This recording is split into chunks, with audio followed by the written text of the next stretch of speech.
Hey guys, how are you? It's me back here, your literature coach, Osare Willie. Have you ever thought about the beauty of marriage and what could come with it, and how people are so excited when a wedding is on the block? Today, we're going to do a guided analytical reading of Abuse and Nicol's That Truly Married Woman, and we find out what happens. The story begins with an authorial intrusion. Listen to the way it begins.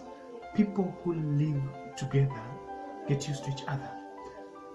They have daily routines, and the usual patterns of life go on without much change. That authorial intrusion introduces the book.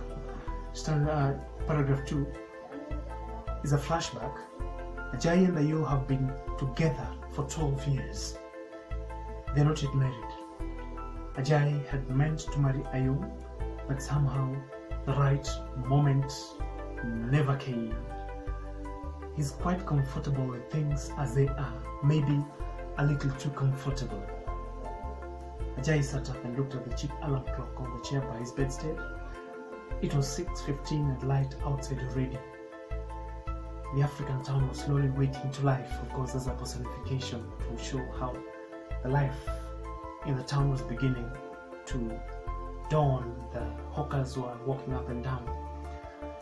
The night watchmen, hurriedly shaking themselves out of sleep, were busily banging the locks of shops and houses to prove to their employers that they were at work. Village women were walking through the streets to the marketplace, arguing and gossiping. Of course, the style there is a vivid description to capture the exact things that are happening in the town. Ajay tasted his cup of morning tea. It was as I liked it, weak and sugary, without milk. He got up and walked to the window and took 6 deep breaths. Doing this daily, he believed, would prevent disease of the chest. Then he took a quick bath, taking water from a bucket with a metal cup. Now, of course, this is a presentation of stereotypic misconception of society. Somebody sells you a given herb and tells you can treat this number of diseases, and people blindly believe without even proving those diseases. Next page. By then, Ayo had laid out his breakfast. That brings out the character trait of Ayo as a dutiful wife. Ayo was not his wife. Not really a wife, he would explain to close friends, but a mistress. A good one. She had given him 3 children and was now pregnant with another. So, first of all, we question why hasn't he married her, and yet he claims she's a good mistress, was given him children and is pregnant with another. They had been together for 12 years. She was a patient, beautiful woman, very dark with white teeth and open, honest eyes. Her hair was almost always neat and tidy. Now, that is of course a vivid description of Yo. And then we look at her parental responsibility and the nature of Ayo. When she first came to him, there's a flashback of course, against her parents' wishes. That proves that Ayo is defiant. She chooses and does what she wants, regardless of the parents' wishes. He had truly meant to marry her as soon as she had had their first child, but he had never quite found time to do it. For the first year or so, she would tell him in detail about the marriages of her friends, looking at him with hopeful eyes, but would attack her friends while spending a huge cost of the ceremony, and soon she stopped. Ajay and Ayo went to church regularly, and 2 or 3 times a year, the priest would speak out violently against unmarried couples living together. So you can easily say that the two are religious because they go to church together, just like most families. Then their friends would feel sorry for them, and the men would say that the church should keep out of people's private lives. Have you sometimes felt like the church was just too much? You're trying to hide with your funny behaviors, but it seems like the church is peeing and always telling you that this is not the right way to do. That similar things happens to Ajay. Ajay would stay away from church for a few weeks, but He would go back after a while because he liked the singing and he knew secretly that the priest was right. So Ajay comes out as an emotional person who, when truth is mentioned, he runs away from church for a short time. But then he comes back to church, not that he has changed his ways, but because he likes the singing in the church. So his intentions of coming to church are not really straightforward and noble. It's because he likes the way the people in church are singing. Ayo was a good mistress. Her father had hoped she would marry a high school teacher at least, parental obligation of course, but instead she had chosen a government clerk. But Ayo loved Ajay and was happy in her own slow, private way. She cooked his meals and bore him children. In what free time she had, she did a little buying and selling or visited friends or gossiped with Omo, the woman next door. With his towel around his waist, Ajay marched back to the bathroom, dried himself and dressed quickly in his pink silk suit. He got up the new bottle of medicine which one of his friends had suggested to him. Ajay believed that to keep a healthy man must regularly take medicine. On the bottle were listed about 20 different diseases and illnesses. Of course, you can see how those who sell medicines are trying to hoodwink the society, members of the society, into buying the particular medicines that they sell. All these conditions would disappear if the patient took this medicine daily. Ajay believed that he had or was about to have at least 6 of these diseases.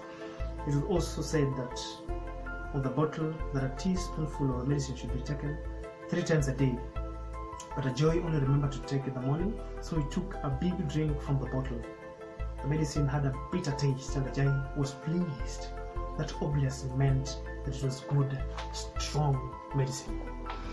Now, the satire in this particular section is that the sellers want you to take this medicine 3 times a day. If you do that, it means it will be oversold, so that you can go for more and more and more. And by doing that, you'll promote their trade, they'll get money, and you have the assumption that you'll be okay. He went into breakfast. When he had finished, he beat his eldest son, a 10-year-old boy, for wetting his sleeping mat at night. Ayo came in after the boy had run screaming out of the door. Of course, that is parenting. Ajay, you beat Oju too much, she said. You should stop wetting the sleeping mat. He's a big boy, he replied. Anyway, no one is going to tell me how to bring up my son. That parental responsibility is brought up in the style of dialogue used between Ajay and Ayo. He's mine too, Ayo said. She did not often disagree with him unless she felt strongly about something. He has to stop wetting.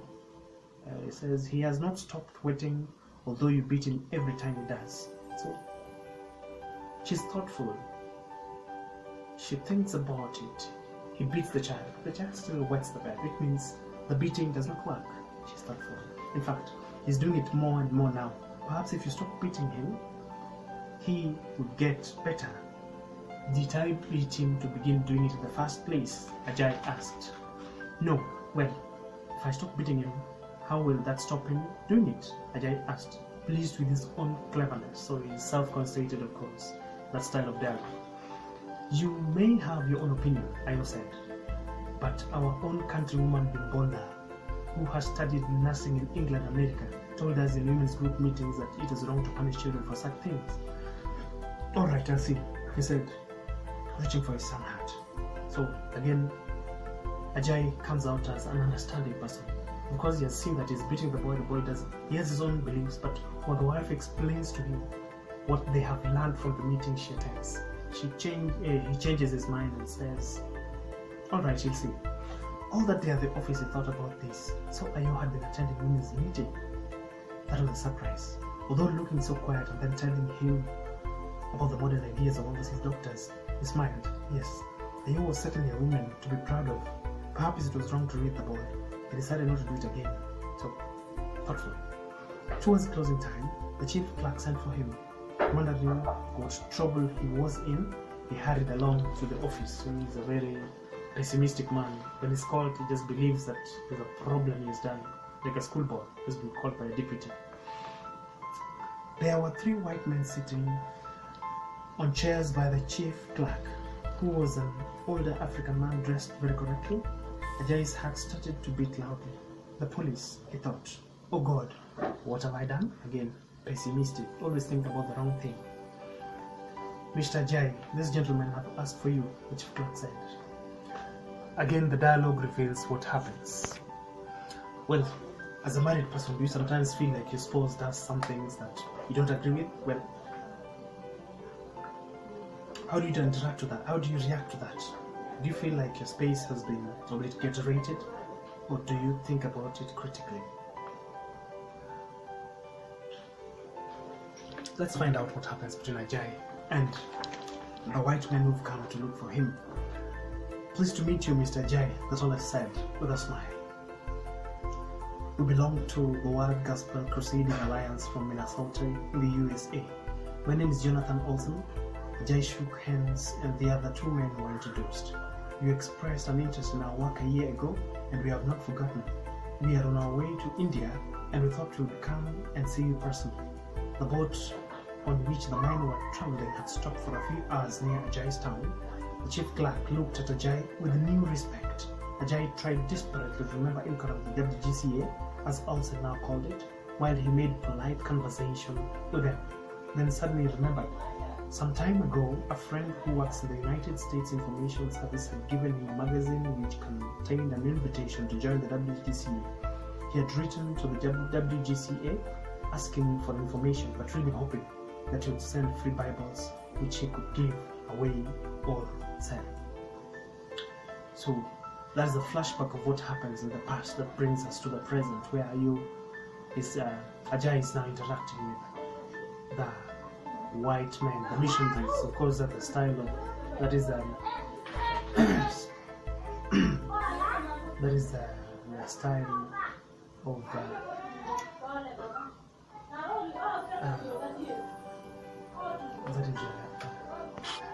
the theme of religion. And when Ayo gets that the whites are coming, she quickly took down the calendars with pictures of lightly clothed women and put up the family photographs instead. She removed the magazines and put out religious books and hid the wine glasses under the sofa. So you see, all her action is not based on her religious nature but pretense. Her hypocrisy in the presence of a white man coming to visit them. Why couldn't she have removed them earlier on? When people are coming to visit you, do sometimes clean up the house a little so that it can look better. Hypocrisy. She had time to change to her Sunday dress and borrow a wedding ring from her neighbor when Ajay and the visitors arrived. The children too had been changed into Sunday suits, faces washed and hair brushed. Olsen was delighted and took photographs for the WGCA. Ayo served drinks and then left the room, leaving the men to discuss serious matters. Olsen began to talk enthusiastically about Ajay's future as a missionary. So again, the men discussed serious matters. That could be an aspect of chauvinism, because the women, after greetings, they go do their manual work as the men discuss important. So women are not human beings enough to discuss important issues. Of course, that's a discriminatory line about women. But let's read on. The next day, Ajay took to the chief clerk a carefully wrapped bottle of beer. Again, hypocrisy. Why would a Christian reward beer to somebody for saving you from going to Christian work? That is satire on the other hand, because the writer Nicol is criticizing how Christians behave when they have excitement in their lives based on the successes they achieve. Jai feels that he has been saved from going to be a missionary. Yet, as a Christian, I think that should be the hope, to join and serve the Lord as a missionary. This visit and the youth's protest about beating made Ajay very thoughtful for the week. He decided to marry Ayo. Biggest element of satire. He marries her not out of love, but after thinking about the way she reacts to their encounters, he decides to marry. Who does that? So his conviction to marry her was not because of love or a desire to be with her, but because he had seen that she had become mature. In some strange way, Ajay felt he and Ayo should marry, as millions of Americans will see their picture as one God-loving and happy African family. He told Ayo about his marriage intentions, and one evening after a particularly good meal, Ayo at once became worried about him. Again, you see, what they do is so that the Americans can be happy. And they don't do it out of their own self-desire. It's because they want to please the Americans, which is a big element of satire. Was he ill? She asked. Was there anything wrong at the office? No, he answered. There was nothing wrong with wanting to get married. Was there? Of course, these are rhetorical questions. Or was she thinking of marrying somebody else? Ayo laughed. As you like, she said. Let us get married, but do not say I made you do it. So we've seen an element of the use of rhetorical questions. And these rhetorical questions are normally used to help the reader think critically about that which is presented in a particular book. So Ayo and Ajay are having a conversation, a dialogue, and the rhetorical questions come out. Let us get married, but do not say I made you do it. And all along, we've seen that Ayo wanted married, but now when it comes up, she's pessimistic. She doesn't run into it. She doesn't pick it hook, line, and sinker the way we had hoped as we've been reading through the book. So that's also an aspect, a style of suspense. The reader leaves us in suspense. What is going to happen next? We wonder, how is the story going to unfold? They discussed the wedding that night. Ajay wanted Ayo to have a traditional wedding with a veil and flowers, but Ayo decided sadly that it was not right for a mother of three to wear white at her wedding. So later on they have a conversation. That evening, Ajay, excited by the idea and the talk about the wedding, pulled Ayo to him as they lay in bed. No, said Ayo shyly, pushing him back gently. You mustn't. Wait until after the marriage. They already have children, she's already pregnant. But on this night, she refuses to have interaction sexually with him. Why? Because she says they have to wait up to after the wedding. And that's where the problem begins. Why? Said Ajay, rather surprised but obedient. Because it would not be right, Ayo said seriously. So you wonder, why hadn't she all along been serious enough to tell Ajay no and demand for a marriage? Now when he has asked for it, now she becomes the stronger partner. And Ayo's father heard of the coming marriage, made Ayo move herself and everything she owned back to his house. The children were sent to Ayo's married sister. Most of Ajay's family welcomed the idea, except his sister, who was worried that Ayo would become more important to the family than she was. She advised Ajay to ask the soothsayer to look into the future. As Ayo heard about this from friends in the marketplace, she saw the soothsayer first and fixed things. Corruption. If the soothsayer sees the future, it means it has to be obsolete, it has to be one future. But if Ayo could fix the future, it means the soothsayers are satirized. They are people who cheat, they lie, they pretend, they cover up the truth and say what is necessary based on the monetary gain or the substantial gain from the person who comes to consult them. Again, we see superstition.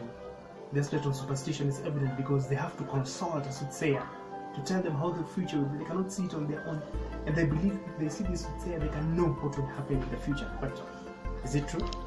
Do these soothsayers in the society who read fingertips and palms tell the truth? Wizards, witches, do they exist? Nicol criticizes in a humorous manner how these members of the society can be evil to the point that they only give the prediction based on what they have from the person who goes to them. And you walk around, you see Baba Yao, daktari kutoka Tanzania, kutoka Mwea, daktari kutoka Kitale, Kitui. Do they really have the power to do what they claim they have?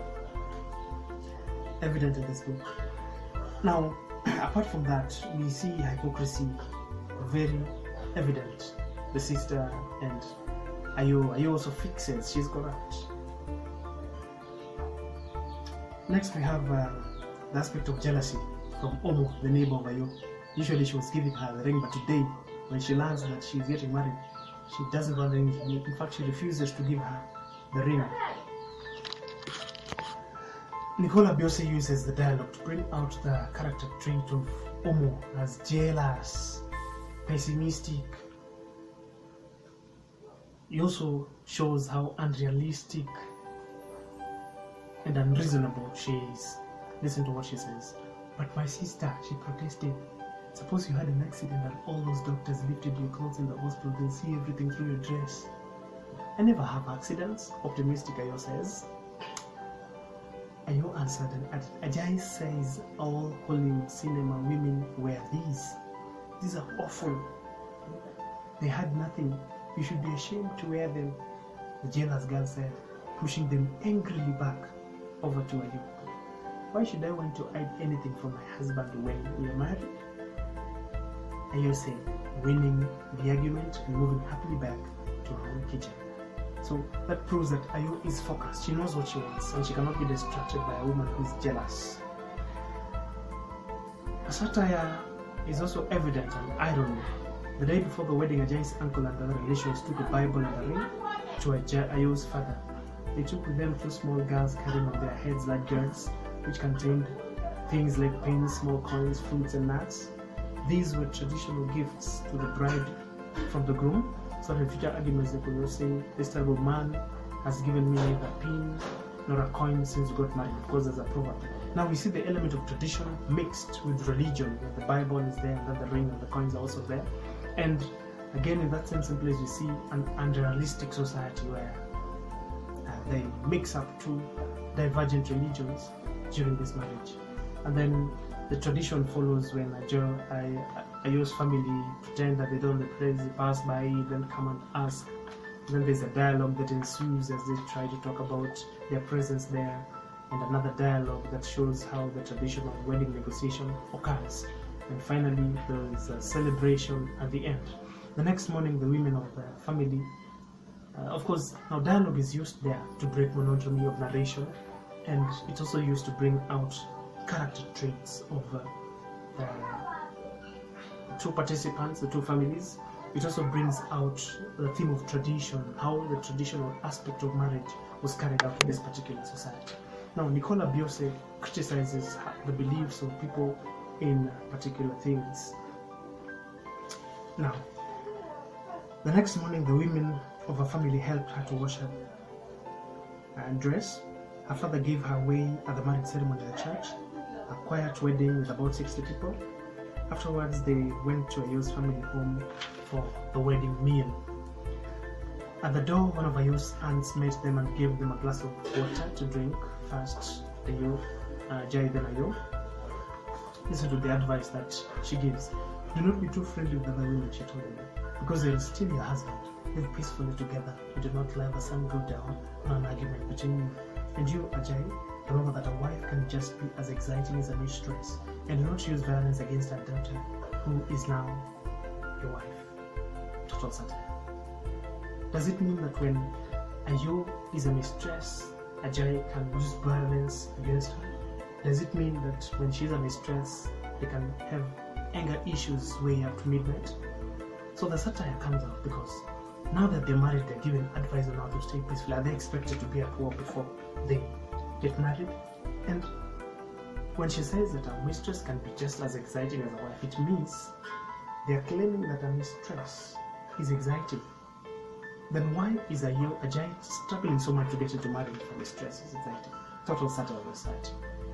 Is it proving that marriage is more important? Then why should we then have only mistresses and not marriages? Because everybody wants excitement in life. You wonder why those who are married are getting out and those who are not are getting in. Why can't the society plan on one, kill and move together? Let's see. By now everybody arrived and they went into the house for the European part of the ceremony. Aspect of neocolonialism, European aspect in Africa. Why should you bring strange aspects into a family like this? Let's read on. Ajay and Ayo visited various relations of the family. Last they were home. Vivid description. Ayo seemed very different in Ajay's eyes. He had never really looked at her carefully before. Now he saw her proud head, her long neck, her handsome shoulders, and he held her to him lovingly. Vivid description. The next morning his alarm clock went off. He reached for his morning cup of tea. It was not there. He sat up quickly and looked. Nothing. He listened to Ayo's footsteps out of the kitchen. Nothing. He turned to look beside him. Ayo was there. Of course, that's the use of suspense to build up tension And then the bombshell comes. Ayo, he cried. Are you in? She turned around slowly, still lying down, and looked at him. She moved her feet under the cotton bed cover, getting comfortable. There was a terrible calm about her. No, Ajay, she replied. Are you? Is something wrong with your legs? No, he said. He was alert, thinking that all the excitement had made her go a little crazy. Ajay, my husband, she said.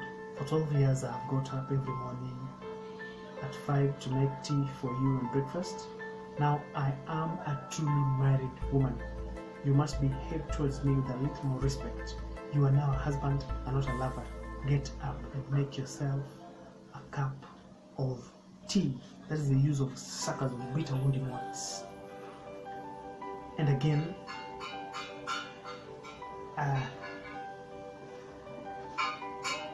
when she's truly married, she avoids her responsibilities.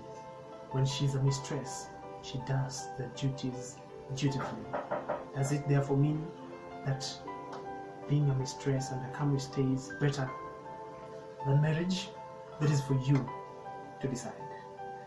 Us is to analyze, to look. Nicol satirizes the institution of marriage, how it's handled, and how hypocrisy ruins and covers up for what people do in the society.